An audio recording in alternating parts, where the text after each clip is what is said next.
delve into the culture and just soak it up, roll around in it, you know.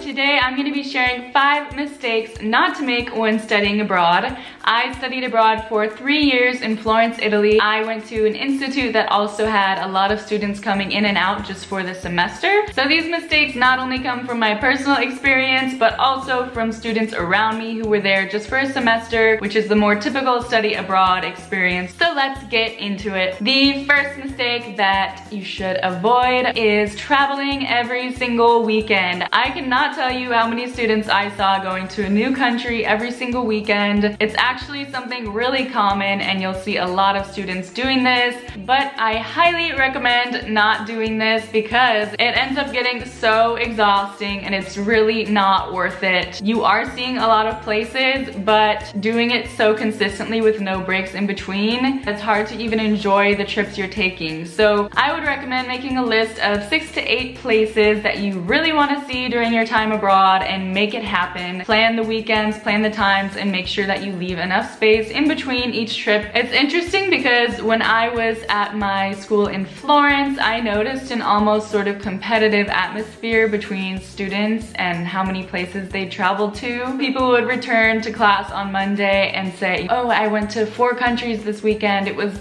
the best weekend of my life. And everyone was like, oh my gosh, that's so cool.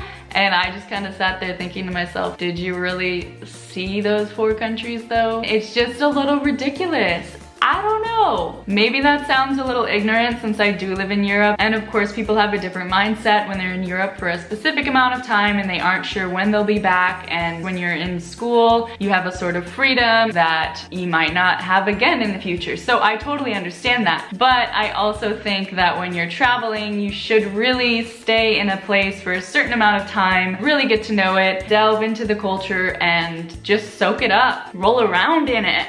You know, it is so important to spend time in a place and space out your travels. Number 2 mistake that people make is never getting to know the city that you're actually studying in. The more time you spend in the city you're living and studying in, the more time you'll have to immerse yourself completely in it and get the full experience of local life there. During the week, most of your time will be spent commuting from class to class, and you'll notice it's very easy to spend most of your time going between the same streets in the same areas and never really getting to explore your city to its full potential. So make a point to explore different neighborhoods and see some museums and visit historical areas of the city. Get some of your friends on board with you and really get to know your city. The third mistake is drinking every single day of the weekend.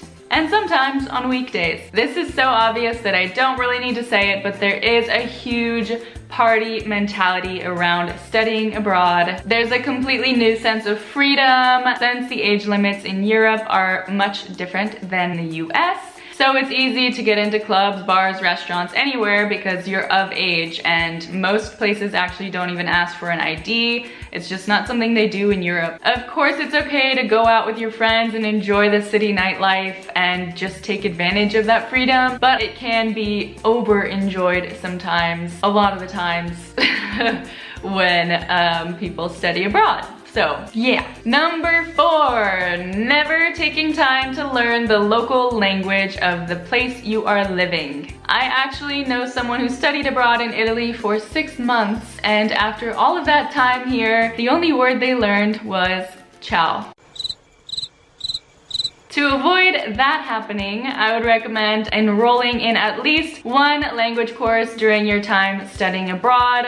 It's so easy to avoid kind of pushing yourself out of your comfort zone and speaking a different language, especially with how widespread English has become. But to get the full study abroad experience, I think it's really important to try to learn some of the local language. And on top of taking a language course at school, I would recommend trying your best to use some basic phrases while you're out and about doing things. The 5th and final mistake is not getting to know the local people. If you're traveling abroad with friends, I highly recommend looking into a homestay so you and your friends can stay with a local family and they'll cook your meals for you and you'll live in their home and you'll just sort of get more of an immersive experience. This is the best option if you're really wanting a full cultural experience during your study abroad. I know people who did homestays and now the people that they lived with have sort of become family to them and they go back and visit them when they can, and it's just this whole new relationship that's blossomed out of their homestay. It really has so many advantages and I highly recommend looking into that if you will be studying abroad and have that option. If you aren't doing homestay, there are so many other ways you can get to know the local people. Start conversations with people as much as you can and go to local events when you have the chance to. One thing I did while studying abroad is I met with a local girl from Florence who wanted to practice her English and I wanted to practice my Italian, and so we would meet up once a week for coffee and do, 30 minutes speaking English and 30 Italian, and we ended up becoming good friends and she introduced me to some of her friends. So it was a great way not only to practice my language, but I ended up making some good friends in the city who had grown up there, which was really neat. Alright guys, that is it for today's video. I hope you enjoyed. I love sharing my study abroad tips whenever I can. There are so many more videos I could make on my time studying abroad, so if you have any requests, don't forget to leave them down below. Thank you so much for watching. I hope you found this helpful.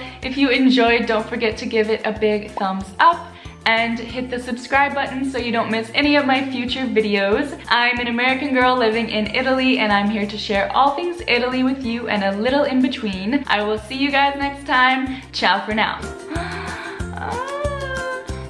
That feels weird. I'm so used to doing the Italian 3. Thank you.